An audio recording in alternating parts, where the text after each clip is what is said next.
गांव का बाजार दिन।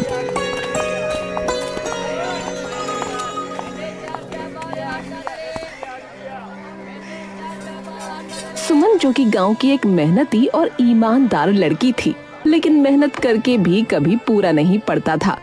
कभी रोटी होती तो सब्जी नहीं, कभी सब्जी होती तो रोटी नहीं। सुमन हताश होती रही, लेकिन कभी भी उसने गलत काम करने के बारे में नहीं सोचा। और फिर एक ऐसा दिन आया। आज फिर बस 20 रुपए मिले, बच्चों के लिए दाल रोटी हो पाएगी। बस चाक खत्म हो गया है, बच्चों को कल कैसे पढ़ाऊंगी। चलो कोई नहीं, राम जी जो करेंगे अच्छा ही करेंगे।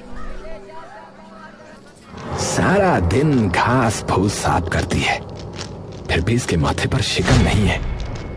इतनी मेहनत कौन करता है भाई?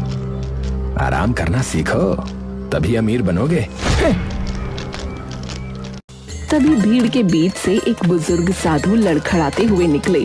साधु के कपड़े पुराने थे, लेकिन चेहरे पर तेज था। वो जानबूझकर अपने हाथ से एक चमकदार सोने की अंगूठी जमीन पर गिरा देते हैं। भीरू की नजर तुरंत उस चमकती हुई अंगूठी पर पड़ती है। उसकी आंखें लालच से बड़ी हो जाती हैं। अरे वाह, ये तो असली सोना है। इतना कीमती माल। नहीं नहीं, मैं अभी नहीं उठाऊंगा, सब देख रहे हैं। ये बुढ़ऊ कौन है? कहीं ये कोई चाल ना हो। अभी थोड़ी देर सब्र रखता हूं, जब कोई नहीं होगा तब जाकर उठाऊंगा। इससे पहले कि कोई उस अंगूठी को उठाता, सुमन की नजर उस अंगूठी पर जा पड़ी।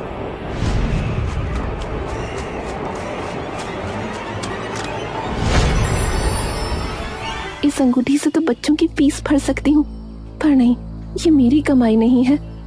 सुमन तुरंत बिना किसी लालच के साधु की तरफ भागती है। बाबा, बाबा जरा रुकिए। सुमन हांफते हुए साधु के पास पहुंचती है। बाबा, ये आपकी अंगूठी है, रास्ते में गिर गई थी। मेरी अंगूठी? मेरी नहीं होगी। तुमने क्यों उठाई?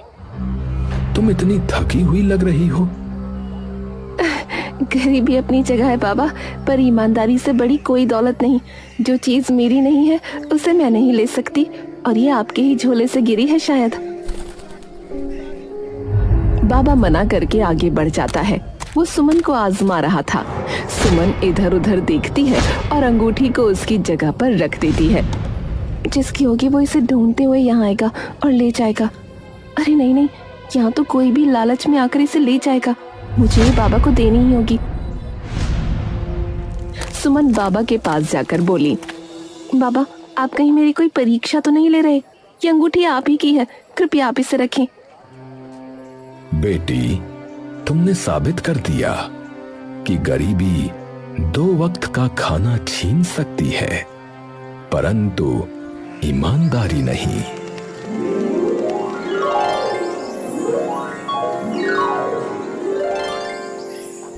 बेवकूफ, मौका हाथ से निकल गया। बस 20 रुपए की सब्जी ही साफ करती रहेगी ये जिंदगी भर। मेरे हाथ से भी गई अब वो अंगूठी है।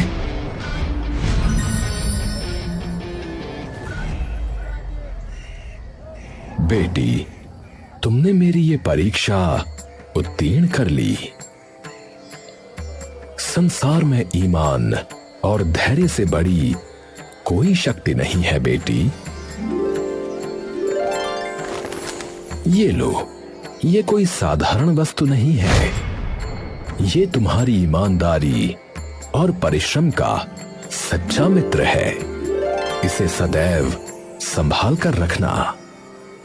पर बाबा, इसकी क्या जरूरत है? मैंने तो बस वही किया जो सही था। जब तुम इस पर्स में परिश्रम से कमाए हुए थोड़े से पैसे डालोगी, तो ये तुम्हें उस नेक कमाई का सही पुरस्कार देगा।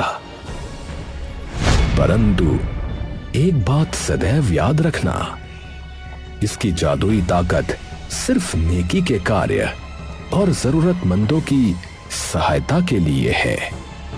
इसे कभी भी लालच में प्रयोग मत करना। साधु मुस्कुराते हैं और तेजी से भीड़ में ओझल हो जाते हैं। धीरू आंखें फाड़ कर ये सब देखता है। उसके चेहरे पर लालच की हंसी आ जाती है। ईमानदारी का दोस्त। ये बुढ़ाऊ इस गरीबन को कोई खजाने की चाबी दे गया लगता है। ये पर्स इसके पास नहीं, मेरे पास होना चाहिए।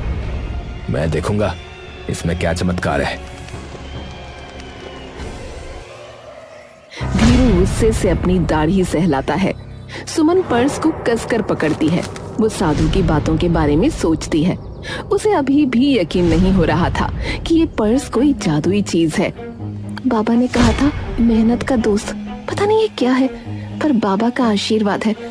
सुमन पर्स को लेकर अपनी झोपड़ी की तरफ चलना शुरू करती है। चलते चलते भी वो पर्स को बार बार पलट कर देखती है। अभी ये गरीब घर को जा रही है। मैं रात का इंतजार करूंगा, फिर ये जादुई पर्स